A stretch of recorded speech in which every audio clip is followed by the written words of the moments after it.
When patients get a hearing test and we go over the results, the first question they usually ask is, what percentage hearing loss do I have?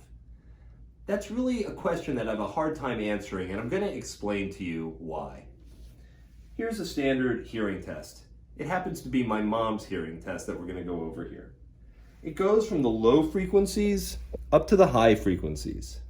From 0 down to 20 decibels would be considered normal hearing. So all of the marks should be up above that line. The red marks represent the right ear, and the blue marks are the left ear. From 20 down to 40 would be a mild hearing loss. From 40 down to 70 is a moderate hearing loss. And then down below that, you get into severe to profound hearing loss. So as you can see, my mom has a mild to moderate hearing loss. And yes, she needs hearing aids. So when it comes time for you to get a hearing test and we go over the results, you'll see why the answer isn't quite so simple, but understanding it is the first step towards getting the right treatment.